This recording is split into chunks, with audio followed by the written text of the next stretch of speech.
에 있는 말씀으로 태초부터 주시는 은혜라는 제목으로 말씀을 전하려고 합니다.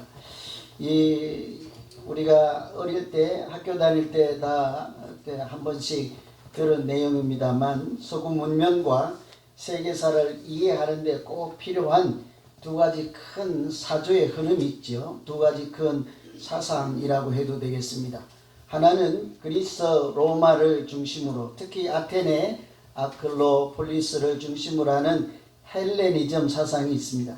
또 다른 하나는 예루살렘 골고다 언덕, 여러분 다 골고다 언덕은 아시죠? 예수님 십자가에 달리신 그 골고다 언덕을 중심으로 하는 헤브라이즘 사상, 이렇게 두 갈래가 있지요.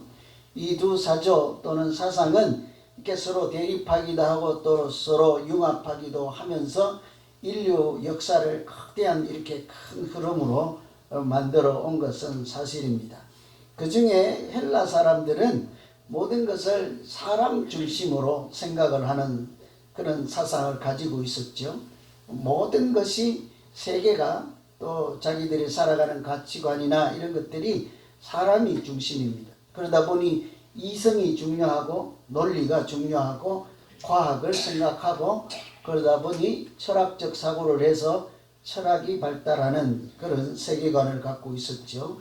그런데 그와 반대로 헤브라이즘 사람들은 모든 것을 하나님 중심으로 생각하고 믿음, 계시, 하나님의 절대적인 의지, 이런 신앙 이런 것을 강조하면서 살았던 사람입니다. 둘이 상반된 사람들이죠. 여기까지 얘기하면 제가 여러분 머리 아플 것 같은데 어떠세요? 헬레니즘이 어떻고 헤브라이즘이 어떻고 철학이 어떻고 신학이 그러면 벌써 주무시려고 딱 준비하고 계시잖아요. 그죠? 그래서 더 이상 안 할 거니까 주무시지는 마세요.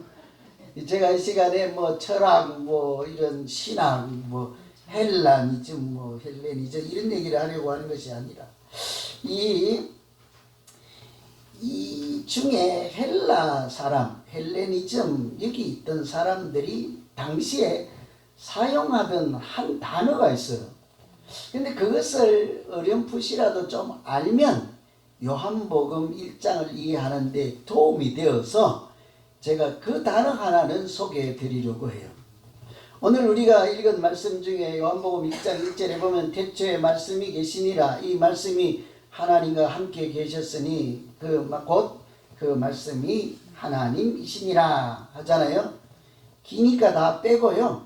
태초에 말씀이 계시니라 하면 우리는 무턱대고 그 말씀 그러고 그냥 말씀인가 보구나 이러잖아요. 근데 여러분 성경을 잘 보세요. 그 말씀에는 1하고 이렇게 표시가 되어 있어요. 각 줄을 보라 이렇게 돼 밑에 맨 아래쪽에 보면 이렇게 로고스라고 토를 달아놨죠. 원어에 태초에 말씀이 계시니라 이 단어 말씀은 말씀이 아니고 로고스라는 단어로 기록이 되어 있다 이런 얘기예요. 헬라 사람들이 로고스라는 단어를 썼거든요. 그 사람들은 하나님을 잘 알지 못하고 철학적 사고를 하고 이성을 강조하고 사람을 중심으로 이렇게 살아가는 사람들이니까 한마디로 하나님 없는 사람들이 이렇게 생각을 하는 거예요. 세상을 움직이는 원리가 있다. 세상이 태동하고 출발하는 근원이 있다. 세상에 뿌리가 있는데 그 하나님을 모르니까 우리는 그것을 로고스라고 부르겠다. 그것이 그 사람들이 사용하던 로고스인 거예요. 이런 사실을 잘 간파한 오늘 사도 요한이 요한복음을 기록한 이렇게 사도 요한이 그런 헬라 사람들의 마음이나 사상이나 철학을 꿰뚫어 보고는 그 헬라 지역에 사는 사람들에게 예수님을 전하고 복음을 전할 때 당신들이 생각하는 원리라고 생각하는 로고스라고 부르는 그 분이 계신다. 원리이기도 하고 근원이기도 한 로고스라고 하는 그 세상의 근원에 해당되는 분이 그 이념이나 사상으로 존재하는 것이 아니라 살아계신 하나님으로 계십니다. 그분이 바로 예수님이십니다. 이렇게 얘기를 전한 거죠.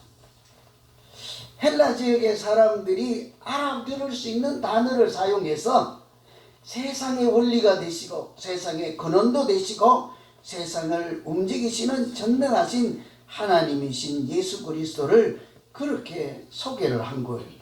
그래서 우리는 이 요한복음 1장을 읽을 때 태초에 하나님이 계시니라 이러면 얼른 원래 성경의 원본은 태초에 로고스가 계시니라, 그 로고스가 하나님과 함께 계셨으니 로고스는 하나님이라, 이렇게 들을 때 이 로고스라는 데를 예수를 가리키는 단어구나 해서 얼른 머릿속으로 생각은 태초에 예수님이 계시니라, 그 예수님이 하나님과 함께 계셨으니 곧 예수님이 하나님의 아들 하나님이시니라. 왜 아무도 아멘 안 하세요? 이게 요한복음 요한 선지자가 우리에게 전하는 복음이라니까요. 예수님을 소개하는 말씀이 복음서이지 않습니까? 여기에서 우리가 정신을 차리고 알아야 할 것이 있습니다. 여러분, 하나님은, 예수님은 개념으로 존재하는 원리나 개념이나 사상이나 가치가 아니라 인격적인 존재로 우리 가운데 살아계시고 역사하시는 살아계신 하나님이신 줄로 믿습니다. 여러분, 우리는 개념이나 가치나 철학적 사고를 믿는 사람들이 아니라 우리가 말씀을 드리면 그 말씀을 알아들으시고, 우리가 기도하면 우리의 기도를 들으시고 응답도 해주시고, 우리의 상한 심령도 헤아리시고 우리의 상한 눈물도 닦아주시는, 우리가 똑같이 살아가신 인격체로 존재하시는 살아계신 하나님과 더불어 살아가는 그 자체가 믿음 생활인 줄로 믿습니다. 우리는 단순히 사고를 따라가서 저거는 멋진 사상인데 저것은 멋진 가치인데 그것을 쫓아가는 철학하는 사람들이 아니라는 말씀이지요. 그래서 이 사도 요한이 헬라 지역에 가서 복음을 전하고 예수님을 소개할 때 그들 눈높이에 맞게 그들이 사용하는 단어를 쓰면 알아들을 수 있는 단어인 로고스를 통해서 예수님은 이러시고 하나님은 이렇습니다, 당신들이 생각하는 그 원리요, 그 인생의 뿌리요, 우주의 시작이 되시는 하나님이 계십니다. 그때서 그 사람들이 눈을 뜨기 시작하는 거죠. 그래서 여러분, 우리 모두는 원리, 개념, 그런 사상을 쫓아가는 믿음 생활이 아니라 세상을 창조하시고 사람을 창조하시고 인격적인 존재로 살아가는 하나님이 우리 인생 가운데 계신 믿음 생활이 되시기를 다시 한번 간절히 기원합니다. 이 인격체로 계시는 하나님이 계신다 하는 것은 내가 말씀하시면, 말씀을 드리면 알아들으시고, 또 하나님이 우리에게 말씀하시면 우리가 또 은혜를 받고 감동도 하고, 그 하나님이 주시는 신묘막측한 은혜로, 때로는 병나음 또 은혜를, 또 때로는 마음의 상한 심령이 고침을 받는 은혜를 이렇게 받고 누리고 역사하는 믿음으로 살아가는 것, 그것이 우리의 산 믿음 생활이지 않겠습니까? 이 세상을 창조하시고 그때부터 우리를 바라보시고 기뻐하시고 또 우리가 어떻게 살기를 바라시는 소망을 갖고 계신 하나님께서 우리 인생에 어떻게 역사하실까, 이런 것을 요한복음 1장의 말씀으로 보시면, 먼저는 요한 사도가 이런 얘기를 했죠. 태초에 로고스라고 하는 분 하나님이 계십니다. 그래서 전부가 아니에요. 그 하나님이 오늘 우리에게, 각 심령에게 하나님의 비친 그 참 빛으로 세상 각 심령에게 비추어 주십니다. 빛을 비추어 주신다. 잘 모르면 그냥 하늘에서 태양이 비추듯이 빛이 있는가 보다, 그런 정도로 생각하고 그냥 지나칠 수가 있는데요. 9절 말씀 보면 참빛 곧 세상에 와서 각 사람에게 비추는 빛이 있다 하는 말씀은요, 빛이라고 표현할 수 있는, 로고스라고 표현할 수 있는 하나님처럼 빛으로 표현할 수 있는 하나님이 하나님의 생명의 빛, 거룩한 빛, 하나님의 진리의 그 빛을 우리 사람에게 비추어 주신다는 것은, 태양이 비추면 그 빛이 지구에 도달하잖아요. 하나님이 우리 각 심령에 비추면 하나님이 우리 사람 각자에게 임하여서 하나님을 만날 수 있게 해 주신다, 하나님이 우리에게 찾아오신다, 이 말씀인 줄로 믿습니다. 하나님은 하늘에만, 하늘 보좌에만 계시고 우리를 멀리서 지켜보는 하나님이 아니라 빛으로 표현하면 빛이 쫙 비추어서 각 심령의 어둠을 밝히시고 악한 영은 떠나게 하시고 악한 생각도 떠나가게 하시고 하나님의 선한 역사로 그 채워주시고 은혜로 채워주셔서 우리를 하나님의 자녀로 살게 하시고 믿음으로 승리하게 하시는 줄로 믿습니다. 빛이 비춘다는 것은 빛으로 표현되는 하나님이 각 사람을 찾아오신다. 여러분, 하나님이 찾아오신다 그러면 할렐루야 하실래요? 오시려면 오시고 그러실래요? 그죠? 꼭 그렇게 해야지 이제 아멘이 좀 되죠. 그죠? 하나님이 오십니다. 여러분, 오늘 오후에 누구 오신대요? 여러분 집에? 뭐 1년 전에 헤어졌던 친구가 오랜만에 올 예정이도 있고, 어떤 집에는 따님이 방문 예정도 있고, 또는 뭐 빚받으러 올 사람도 들어있는데, 어느 집에, 그 집에는 오늘 오후에 하나님이 오신대요. 그 가정이 복 있는 가정인 줄로 믿습니다. 저는 그래서 여러분 모든 가정과 여러분 각 개인의 하나님의 성전이라 하잖아요. 그 성전 가운데 하나님이 오시는 믿음 생활이 되시기를 간절히 기도하겠습니다. 이런 말씀을 빛이 비추신다 이렇게 표현한 거예요. 그것을 1절 14절에 우리가 읽진 않았지만 거기에는 이렇게 표현해요. 말씀이 육신이 되어, 말씀이 아까 표현으로 원어에는 뭐래요? 로고스가 육신이 되어. 우리는 마태복음을 다 알고 있는 사람이니까 예수님이 성육신하여서 하나님의 아들이, 하나님이 독생자 예수가 베들레헴에서 아기 예수로 성육신하여서 우리 가운데 거하심에 우리가 그의 영광을 보니 아버지의 독생자의 영광이요 은혜와 진리가 충만하더라 이렇게 표현한 거예요. 빛이 비춘다를 14절에는 말씀이 육신이 되어 우리 가운데 거하신다 이렇게 얘기한 거예요. 여기에 거하신다는 표현도요 원래는 장막을 치다, 텐트를 치다 이런 얘기예요. 하나님께서 하늘 보좌에만 앉아 계셔서 우리가 어떻게 사는지 그냥 구경만 하거나 지켜보거나 때로는 그냥 침묵만 하고 계신 것이 아니라 우리 앞마당에도 내려오시고 우리 교회 성전에도 찾아오시고 우리 마음에도 성전을 짓고 찾아오셔서 그곳에 뭐래요? 텐트를 치시고 함께 계신다. 장막을 짓고 함께 계신다. 성전에 임하시는 임마누엘의 하나님으로 우리 가운데 찾아오시는 줄로 믿습니다. 그래서 제가 말씀 준비하다가 자꾸 그런 기도가 나오는 거예요. 여러분 모두를 생각하며 말씀을 준비하는데 저분의 인생, 우리 권사님의 인생은 말씀이 하나님이 개입하신 인생, 하나님이 계신 인생, 하나님이 동행하시는 인생이 되면 좋겠다. 그런 기도가 절로 나오더라니까요. 여러분 다른 것이 무엇이 필요하겠습니까? 우리 인생의 구비마다 우리 인생의 모든 시간과 그 때마다 하나님이 역사하시고 하나님이 그곳에 와 계시는 인생과 와 계시는 믿음 생활이 되시기를 간절히 기원합니다. 그래야 우리가 복 있는 인생을 살지 않겠어요? 제가 요즘 몇 달 전부터 우리 교회에 선교지를 넣고 기도하고 어떻게 해야 될까를 하면서 하던 중에 알게 된 사람인데 이 탈북하는 사람들 한 영혼이라도 살리는 그 아주 눈물겨운 이야기들을 찾아보고 하는 과정에 탈북도 돈이 있어야 하는구나를 알게 된 거예요. 다 있는 데는 별 이야기가 다 있어요. 그 중에 알던 중 한 사람은 티모시라는 사람인데 이 아이죠. 어린아이는 꽃제비요. 꽃제비 여러분 아세요? 또 뭐 얼른 제비족 이런 연상하면 안 돼요.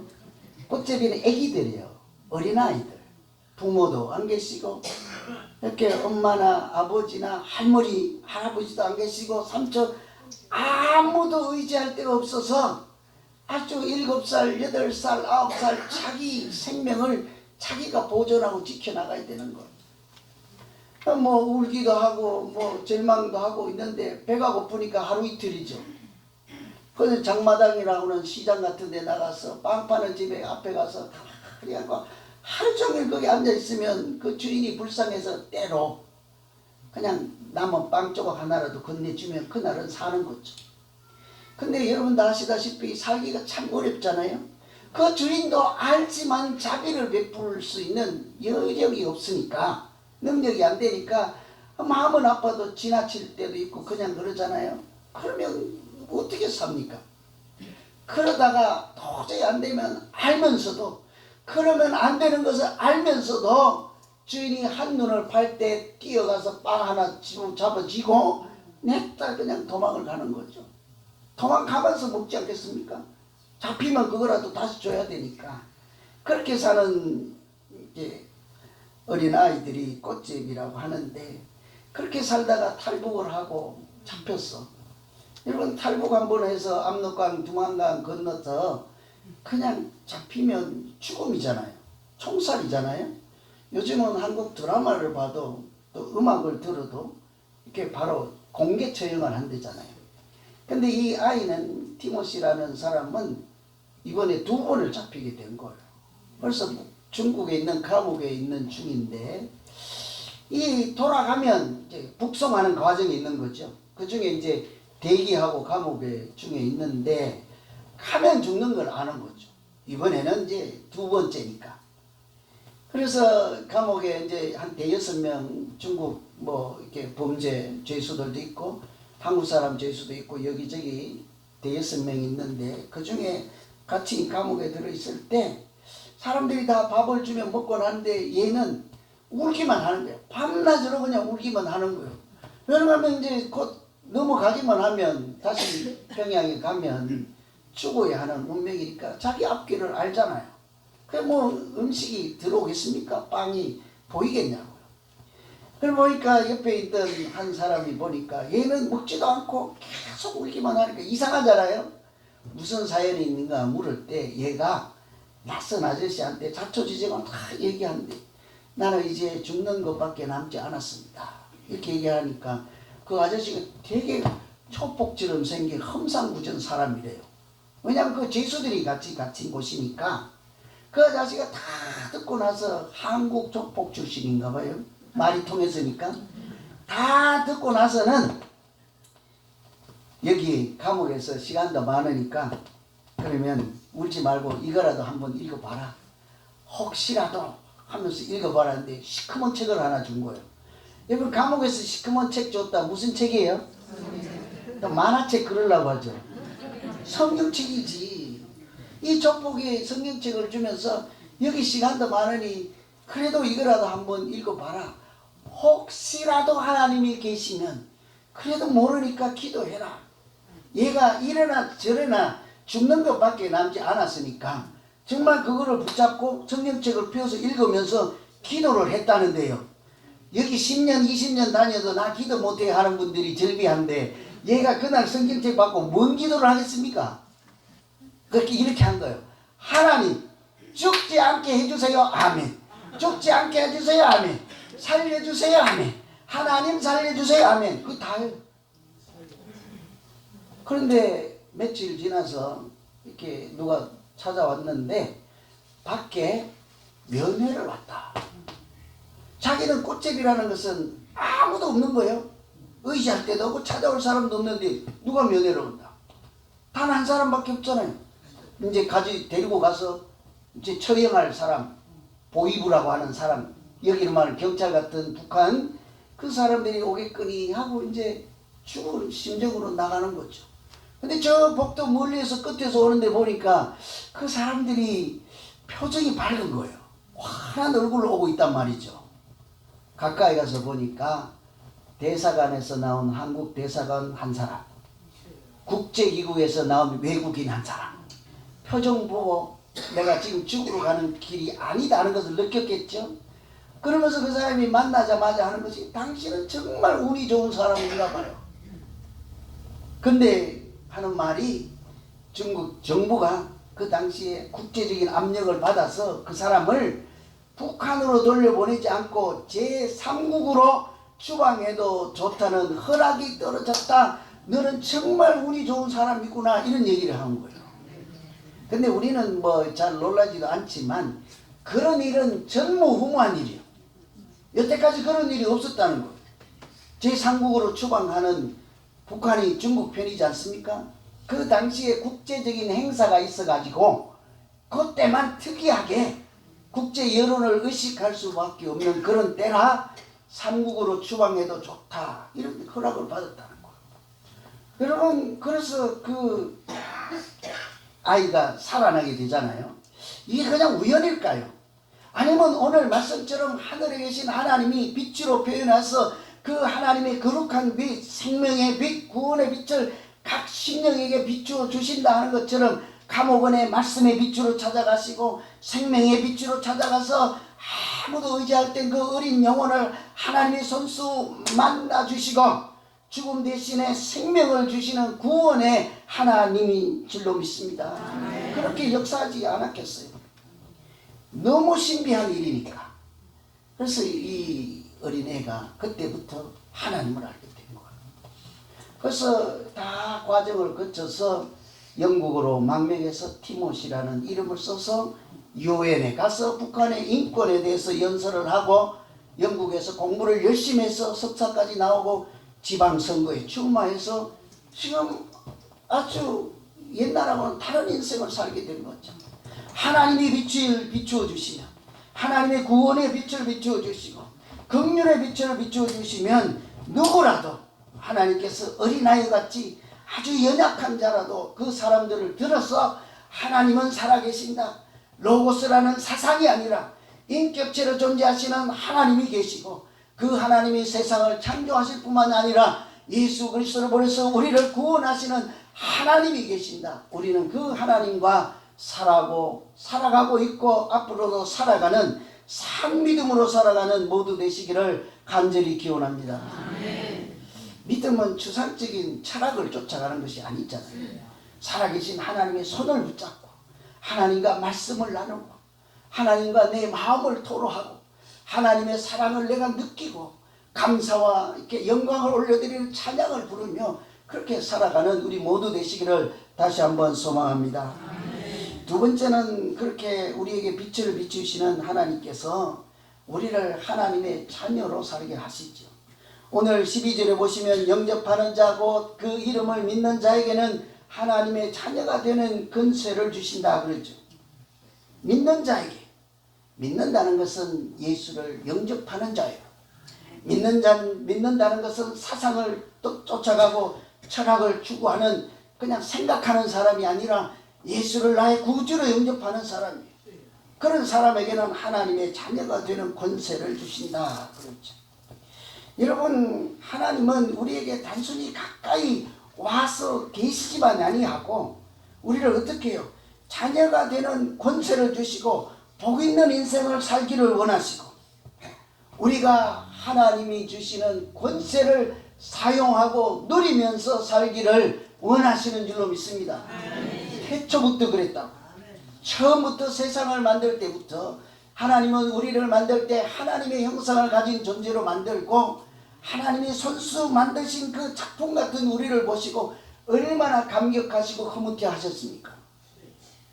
그때 보시기에 좋았더라, 보시기에 좋았다 하시면서 너희는 생육하고 번성하고 충만하라, 하나님이 주시는 복을 누리며 살라 이렇게 하시고 심지어요 사람이 교만하고 타락해서 하나님을 멀리하고 떠나버리고 하나님 말씀도 듣지도 않고 때로는 로마서에 있는 말씀처럼 하나님을 그 양심의 마음에 두기를 싫어하는 그때에도 하나님은 우리를 포기하지 않고 어떻게 해요? 먼저 찾아와서 먼저 손을 내밀어 주시고 때로는 구원의 방주를 만들라 말씀하시고 생명의 길로 여전히 변함없이 인도해 주시는 사랑의 하나님이신 줄로 믿습니다.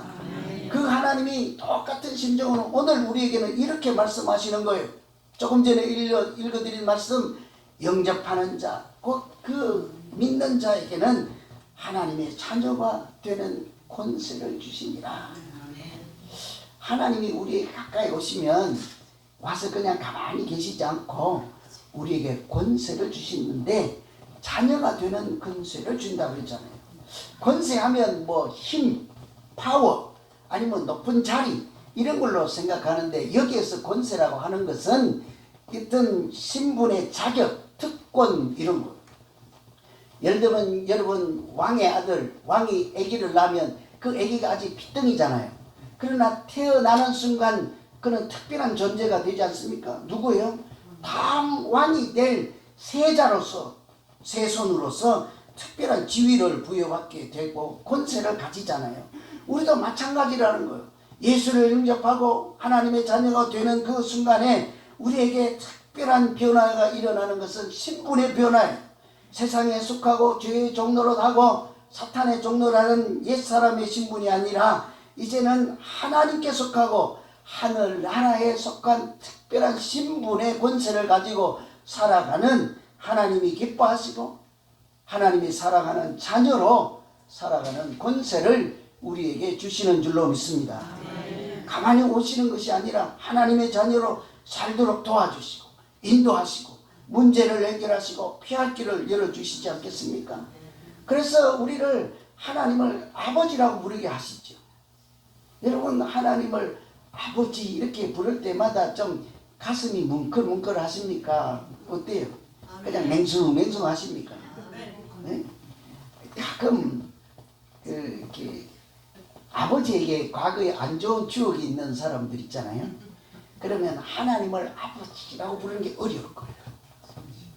그 인간적인 생각을 하면. 그죠? 근데 그하고는 달리 우리가 하나님을 아버지라 이렇게 부를 수 있는 것은 얼마나 큰 은혜요. 얼마나 큰 감격인지 몰라요. 여러분 그거 아세요? 이슬람은 하나님을 아버지라 부르지 않습니다. 무슬림 아버지라 부르지 않아요. 하나님을 아버지라 부르면 신성모독이라고. 하나님은 저 하늘에 계시지. 우리 아버지는 어때요?